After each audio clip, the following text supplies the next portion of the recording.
Hello friends, आज की इस वीडियो में हम देखेंगे कि आशा द्वारा भव्य एम आशा ऐप में किस तरह से सर्वे किया जाता है। चलिए शुरू करते हैं और जानते हैं कि किसी घर का सर्वे कैसे किया जाता है। अगर आपको यह वीडियो पसंद आए तो लाइक और सब्सक्राइब जरूर कीजिएगा। साथ ही नए वीडियो की जानकारी सबसे पहले पाने के लिए अपने नोटिफिकेशन बेल आइकन को ऑन करना न भूलें। और हाँ, यदि आप भव्या से जुड़े किसी भी मॉड्यूल पर वीडियो चाहते हैं तो हमें कमेंट बॉक्स में लिखकर बताइए। तो चलिए स्टार्ट करते हैं किसी आशा के द्वारा भव्य एम आशा एप्लीकेशन में नए घर को कैसे जोड़ा जाता है। तो सबसे पहला आपको यहाँ पे प्लस का आइकन दिख रहा होगा, नया पंजीकरण। जैसे ही हम इस पर क्लिक करेंगे, क्लिक करने के बाद आपको एक हरा कलर में दिख रहा होगा, परिवार के मुखिया को जोड़े। जैसे ही हम इस पर क्लिक करेंगे, क्लिक करने के बाद आपको मुखिया का विवरण फिल करने के लिए एक फॉर्म ओपन हो जाता है, जहाँ पे आपको सबसे पहला कॉलम में लिखा हुआ है घर संख्या, जो कि स्टार लगा हुआ है, मतलब ये हमारे लिए अनिवार्य फील्ड है। तो मैं यहाँ पे एक घर संख्या फिल कर देता हूँ। उसके नीचे पूछा जा रहा है परिवार के मुखिया का नाम। अब जो भी परिवार का मुखिया का नाम है वो नाम हम लोग यहाँ पे फिल कर लेंगे। जैसे अजीत कुमार नाम है तो हम यहाँ पे अजीत कुमार फिल कर लिए। उनके पिता का नाम अगर नहीं बता रहे हैं तो हम यहाँ पे छोड़ भी सकते हैं, क्योंकि अनिवार्य फील्ड यहाँ पे नहीं दिया गया है।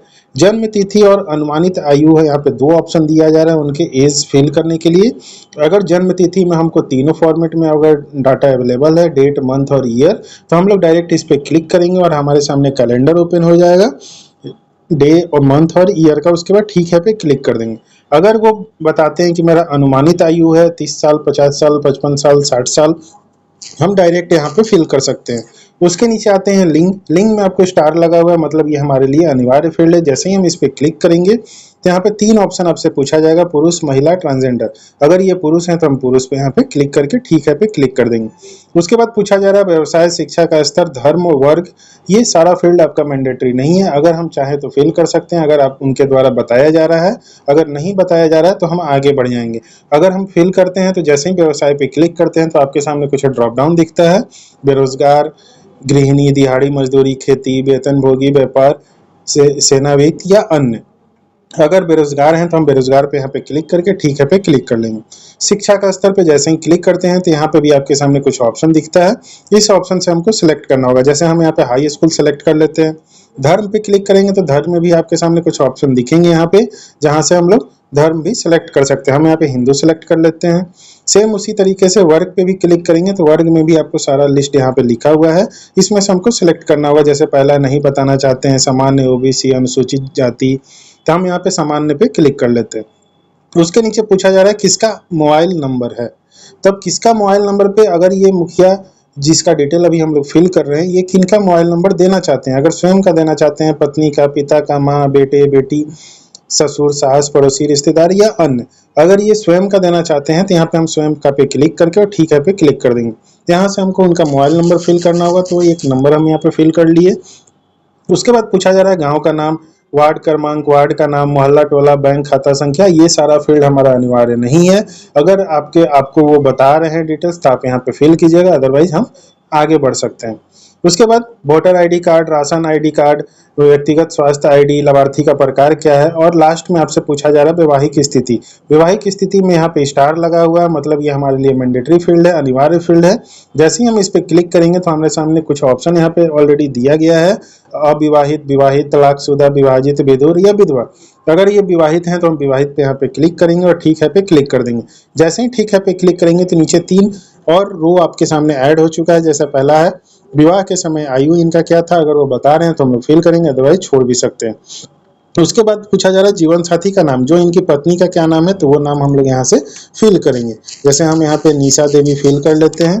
उसके बाद पूछा जा रहा है क्या आपके बच्चे हैं। अगर आपके बच्चे हैं तो यहाँ पे हाँ करेंगे, नहीं तो नहीं करेंगे। अगर हैं तो हाँ पे क्लिक करके और ठीक है पे क्लिक कर देंगे। उसके बाद आगे जाने वाले बटन पे यहाँ पे क्लिक करेंगे। जैसे ही क्लिक करेंगे तो यहाँ पे जीवन साथी का विवरण फिल करने के लिए पूछा जा रहा है। जो सबसे पहला ऑप्शन क्या है, परिवार के मुखिया के साथ संबंध क्या है, तो इनका पत्नी का संबंध है, तो ये बाय डिफॉल्ट आपको यहाँ पे लिखा हुआ है। सदस्य का नाम भी आ गया, क्योंकि मुखिया के विवरण में हमने फिल किया था उनके जीवन साथी का नाम। जीवन साथी का नाम भी आ चुका है। जन्म तिथि और आयु, अनुमानित आयु, दोनों कंडीशन हम बता चुके हैं आपको मुखिया का विवरण में। जीवन साथी में अगर तीनों फॉर्मेट आपको पास अवेलेबल है, डेट, मंथ और ईयर, तो हम लोग जन्म के तिथि वाले पे क्लिक करेंगे। अगर वो अनुमानित बता रहे हैं तो हम यहाँ पे डायरेक्ट साल वाले पे क्लिक करके हम यहाँ पे फिल कर सकते हैं। लिंग में ऑटोमेटिक आ चुका है यहाँ पे कि ये महिला है। व्यवसाय शिक्षा का स्तर पे हम लोग क्लिक करके यहाँ से फिल कर सकते हैं। धर्म और वर्ग यहाँ पे जो भी उनका मुखिया का विवरण हमने फिल किया था उससे उसके अकॉर्डिंग आपको यहाँ पे भी दिख रहा है। आप चाहें तो यहाँ से धर्म और वर्ग चेंज भी कर सकते हैं। जैसे हिंदू हैं, यहाँ पे ईसाई हैं, तो हम यहाँ पे ईसाई पे क्लिक कर दिए। उसके बाद किसका मोबाइल नंबर है, किसका मोबाइल नंबर पे क्लिक करने के बाद जो जीवन साथी का विवरण हम फिल कर रहे हैं इसमें वो किसका नंबर देना चाहती हैं, स्वयं का, परिवार के मुखिया का, पिता, पति। अगर वो परिवार के मुखिया का ही देना चाहती हैं तो हम यहाँ पे क्लिक कर सकते हैं। उसके बाद बैंक खाता संख्या, IFSC code, voter ID card, ration ID card, व्यक्तिगत स्वास्थ्य आईडी और लाभार्थी का प्रकार, ये सारा फील्ड आपका अनिवार्य नहीं है तो आप इसको छोड़ भी सकते हैं। अगर बेनिफिशियरी के द्वारा बताया जा रहा है तो हम यहाँ पे फिल भी कर सकते हैं। और लास्ट में आगे जाए पे क्लिक करेंगे। अब यहाँ पे हमको बच्चे का विवरण फिल करना है, जो कि मुखिया का विवरण जब हमने फिल कर रहे थे तो वहाँ पे सबसे लास्ट में पूछा गया था कि आपके बच्चे हैं।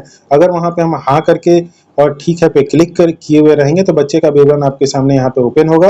अगर वहाँ नहीं किए हुए रहेंगे तो बच्चे का विवरण का कॉलम आपके सामने ओपन नहीं होगा। अगर वहाँ पे हाँ किए थे तो बच्चे का विवरण आपके सामने खुल चुका है। अब यहाँ पे हमको बच्चे का विवरण फिल करना है। बच्चे की कुल संख्या, अगर प्लस पे क्लिक करते हैं तो यहाँ पे एक काउंट आपका बढ़ जाएगा, फिर से प्लस पे क्लिक करेंगे तो 2 हो जाएगा, अगेन प्लस पे क्लिक करेंगे तो 3 हो जाएगा। अगर हमको गलती से 3 हो गया और हमको 1 करना है तो हम माइनस वाले पे क्लिक 2 बार कर देंगे तो 1 हो गया। अब एक बच्चा यहाँ पे है और जीवित बच्चे की कुल संख्या क्या है, मतलब जो एक बच्चा है और एक बच्चे में जीवित कितने हैं, तो अगर जीवित हैं तो हम लोग प्लस पे क्लिक कर देंगे। अब जो एक बच्चे हैं उसमें एक लड़का है या लड़की है, तो अगर लड़के हैं तो हम लोग कुल बच्चों की लड़कों की संख्या पे हम यहाँ पे प्लस पे क्लिक करेंगे। अगर लड़की है तो लड़की वाले पे क्लिक करेंगे। सबसे छोटे बच्चे की उम्र पे भी हमको यहाँ पे फिल करना है, अदरवाइज छोड़ भी सकते हैं। और जैसे ही जोड़े पे हम लोग क्लिक करेंगे तो जोड़े पे क्लिक करने के बाद आपको दिख रहा होगा यहाँ पे आपके द्वारा जो 2 ऐड किया गया है बेनिफिशियरी, मुखिया और मुखिया की पत्नी को, यहाँ पे आपके सामने डिटेल दिख रहा है। बट एक रेड कलर में आपको यहाँ पे दिख रहा होगा सदस्यों की संख्या जोड़ी जानी बाकी है। मतलब एक जो बच्चे को अभी हमने ऐड किया था इनके थ्रू, वो बच्चे को अभी ऐड नहीं किया गया है, जो इनका बेटा था। जैसे ही आप नया सदस्य जोड़े वाले पे क्लिक करेंगे जो हरा कलर में दिख रहा है, इस पे जैसे ही क्लिक करेंगे तो सबसे पहला आपसे पूछा जा रहा है सदस्य का विवरण और सदस्य का प्रकार। अब सदस्य के प्रकार में 2 ऑप्शन आपके सामने दिखता है, वयस्क और बच्चा। अगर बच्चे को ऐड करेंगे तो हम लोग बच्चा पे क्लिक करके ठीक है पे क्लिक करेंगे। अगर वयस्क को ऐड कर रहे हैं तो हम वयस्क पे क्लिक करेंगे और ठीक है पे क्लिक करेंगे। परिवार के मुखिया के साथ संबंध क्या है, जो कि स्टार लगा हुआ है, ये हमारे लिए अनिवार्य फील्ड है। इनके बेटे को हम लोग ऐड कर रहे हैं तो परिवार के मुखिया के साथ क्या संबंध होगा, तो पिता का संबंध होगा।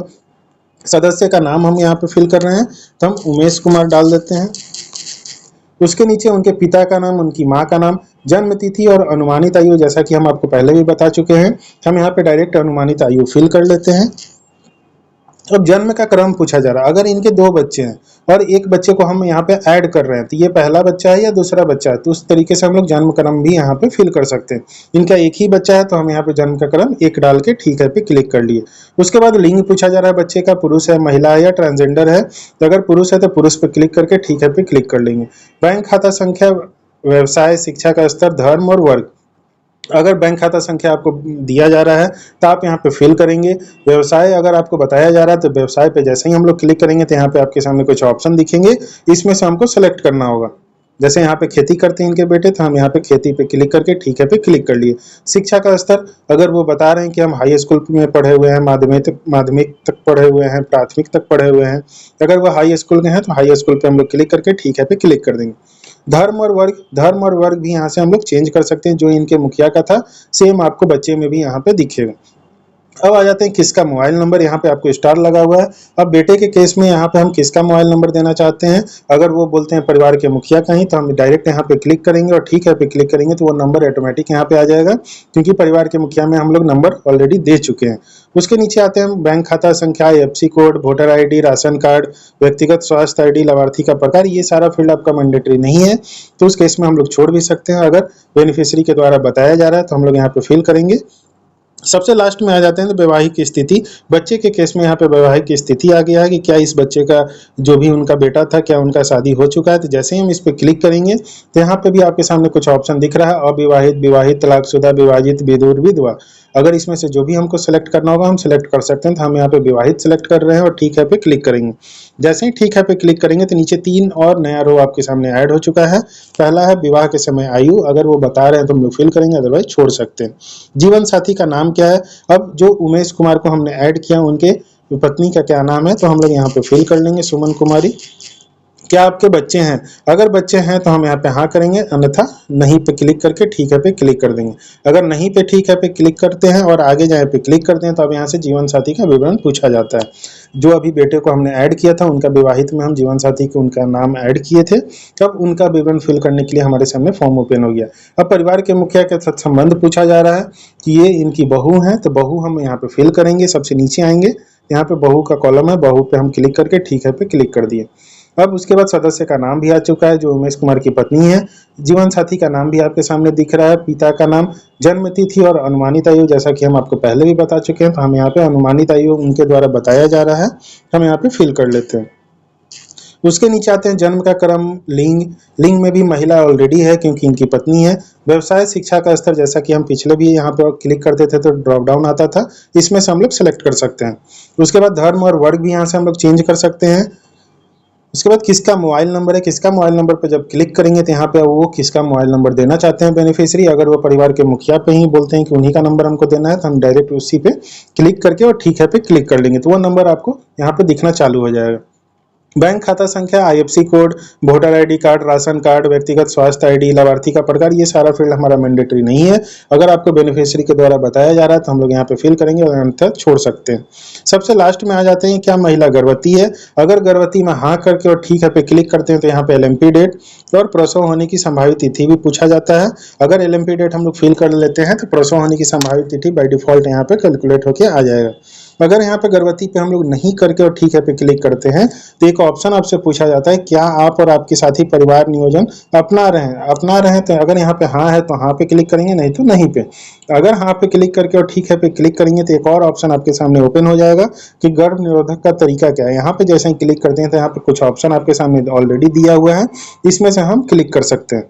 अगर ये गर्भवती है तो हम यहाँ पे हाँ पे क्लिक करेंगे और ठीक है पे क्लिक कर देंगे, तो हमको एक एलएमपी डेट यहाँ से डालना होगा। हम एक एलएमपी डेट डाल देते हैं 16/12/2024 का, जिसका प्रसव होने की संभावित तिथि कब का है, 19/9/2025 का। उसके बाद जोड़े पे हम लोग क्लिक करेंगे। जैसे ही जोड़े पे क्लिक करेंगे तो यहाँ पे आपके सामने 4 सदस्य दिख रहे हैं उस घर में। पहला है अजीत कुमार, उनके मुखिया, अजीत कुमार की जो पत्नी थी निशा देवी, और अजीत कुमार के जो बेटे थे उमेश कुमार, और अजीत कुमार की जो बहू हैं वो सुमन कुमारी, जो उमेश कुमार की पत्नी है। यहाँ पे आपको लिखा हुआ भी है सारा डिटेल, उनके जीवन साथी का नाम क्या है, उनके बच्चे कितने हैं। कुल बच्चे में अजीत कुमार में 1 दिख रहा है, निशा देवी में भी 1 दिख रहा है, उमेश कुमार का कोई बच्चा नहीं था इसलिए आपको 0 दिख रहा है। इसी तरीके से किसी भी घर में हम लोग नया सदस्य जोड़ सकते हैं। अब जोड़ने के बाद जैसे ही आगे जहाँ पे हम क्लिक करेंगे तो यहाँ पे आपके सामने घरेलू विवरण पूछा जाता है कि आवासीय क्षेत्र का प्रकार क्या है। जैसे ही हम इस पे क्लिक करेंगे तो यहाँ पे भी आपके सामने कुछ ऑप्शन दिख रहा है, ग्रामीण, शहरी, जनजातीय, अन्य। अगर ग्रामीण है तो ग्रामीण पे हम लोग क्लिक करके ठीक है पे क्लिक कर देंगे। घर का प्रकार पूछा जा रहा है, यहाँ पे कोई भी नहीं, कच्चा घर, अर्ध पक्का घर, पक्का घर, थ्रस्ट हाउस। अगर उनका कच्चा घर है तो कच्चा घर पे हम लोग यहाँ पे क्लिक कर लेंगे। घर के स्वामित्व का प्रकार खुद का है कि किराए का है या सहभाजन है या अन्य। अन्य आपको जहां जहां ऑप्शन दिखा होगा, अगर अन्य पे क्लिक करेंगे तो एक टैब नया आपके सामने रो ऐड हो जाएगा, जहाँ पे हम लोग अपने तरीके से यहाँ पे टाइप कर सकते हैं। अगर हमको इसी ऑप्शन से अगर सेलेक्ट करना है तो वो अन्य का ऑप्शन आपको नहीं दिखेगा। और आगे जहाँ पे क्लिक करेंगे तो यहाँ से हमको घरेलू सुविधा पूछा जा रहा है, क्या रसोई घर के अंदर है। अगर है तो हम लोग हाँ पे क्लिक करके ठीक है पे क्लिक कर लेंगे। खाना पकाने के लिए प्रयोग होने वाले ईंधन का प्रकार, जैसे ही हम इस पे क्लिक करेंगे तो यहाँ पे आपके सामने बहुत सारे ऑप्शन दिख रहे हैं कि हमारे घर में खाना किस प्रकार से बनता है, ईंधन का यूज होता है। तो यहाँ पे एक से ज़्यादा भी हम सेलेक्ट कर सकते हैं, जैसे रसोई घर है, जलाऊ लकड़ी है, गोबर की उपला है, फसल अवशेष से भी खाना बनता है। यहाँ पे ठीक है पे क्लिक कर लिए। जो जो हमने सेलेक्ट किया था वो सारा कॉमा आपको रेंज में यहाँ पे दिख रहा है। पानी का प्राथमिक स्रोत, पानी का कहाँ से आता है, तो यहाँ पे भी आपके सामने ऑप्शन है सप्लाई का पानी, आरओ, घर के भीतर हैंडपंप, घर के बाहर हैंडपंप। अगर सप्लाई का पानी आता है तो हम लोग यहाँ पे सप्लाई वाले पे क्लिक करके ठीक है पे क्लिक कर लेंगे। बिजली की उपलब्धता क्या है, बिजली कहाँ से आती है, तो बिजली की सप्लाई द्वारा जनरेटर, सौर ऊर्जा। अगर सौर ऊर्जा है तो सौर ऊर्जा पे क्लिक करके ठीक है पे क्लिक कर लेंगे। क्या आपके घर में शौचालय की उपलब्धता है, अगर है तो हाँ करेंगे, नहीं तो नहीं करेंगे। अगर हाँ पे क्लिक करके और ठीक है पे क्लिक करेंगे तो एक नया रो आपके सामने ऐड हो चुका है, शौचालय का प्रकार। जैसे ही हम इस पे क्लिक करते हैं तो आपके सामने कुछ ऑप्शन दिखता है कि बहते पानी के साथ शौचालय फ्लश करे, पानी के बिना फ्लश शौचालय, बहते पानी की आपूर्ति के साथ गड्ढा शौचालय। इस तरीके से ऑप्शन को हम लोग यहाँ पे सिलेक्ट कर सकते हैं। जब इतना सारा चीज डिटेल हम लोग फिल कर लिए, फिल करने के बाद जैसे ही संरक्षित पे क्लिक करेंगे एक मैसेज आपको यहाँ पे दिख रहा है, नए घर सफलतापूर्वक जोड़ दिया गया है, कुल जोड़े गए लाभार्थी 4। जो घर अभी हमारे द्वारा जोड़ा गया वो उस घर में 4 लोग हैं, और ठीक है पे क्लिक कर देंगे। अगर बाद में भी हमको उस घर में अगर सदस्य को ऐड करना है तो हम सभी घर पे क्लिक करेंगे। जो भी घर के मुखिया होंगे वो मुखिया का नाम आपको दिख रहा होगा। जैसे ही हम इन पे क्लिक करेंगे और सबसे लास्ट में नए लाभार्थी जोड़े का ऑप्शन है, अगर इनके घर में हमको नए सदस्य को ऐड करना है तो हम नए लाभार्थी पे क्लिक करके यहाँ पे सदस्य का प्रकार सेलेक्ट करके हम लोग कर सकते हैं। तो इस पूरे एप्लीकेशन में आपको 3 जगह से उस किसी भी घर में सदस्य को हम लोग ऐड कर सकते हैं। जैसा कि आपको पहला बता चुके हैं, नया पंजीकरण से भी हम लोग मुखिया और मुखिया की पत्नी को ऐड करने के बाद नए सदस्य को ऐड कर लिए। सभी घर से भी हम उस मुखिया पे क्लिक करके नए सदस्य को ऐड कर सकते हैं, नए लाभार्थी पे। तीसरा तरीका है इस एप्लीकेशन में मेरे लाभार्थी के द्वारा। मेरे लाभार्थी पे जब आप क्लिक कीजिएगा तो सबसे पहला आपको ऑप्शन दिख रहा है फैमिली अपडेट। जैसे ही हम इस पे क्लिक करेंगे, जो भी हमारे मुखिया के द्वारा मुखिया ऐड किए गए हैं जिस घर में, वो मुखिया का नाम आपको यहाँ पे दिख रहा है उनके मोबाइल नंबर के साथ। जैसे ही हम इस पे क्लिक करेंगे तो यहाँ पे भी आपको उस मुखिया के घर में जितने सदस्य होंगे वो सारे सदस्य आपको यहाँ पे दिख रहे हैं। अगर नए सदस्य हमको यहाँ पे जोड़ना है तो नए लाभार्थी जोड़े वाले पे क्लिक करेंगे। यहाँ से हमको सदस्य का विवरण का एक फॉर्म ओपन हो जाता है जहाँ पे सदस्य का प्रकार हमको सिलेक्ट करना होता है। तो इस तरीके से हम इस एप्लीकेशन में 3 तरीके से नए सदस्य को ऐड कर सकते हैं और घर का पंजीकरण हम लोग नया पंजीकरण वाले टैब से क्लिक करके कर सकते हैं। Thank you.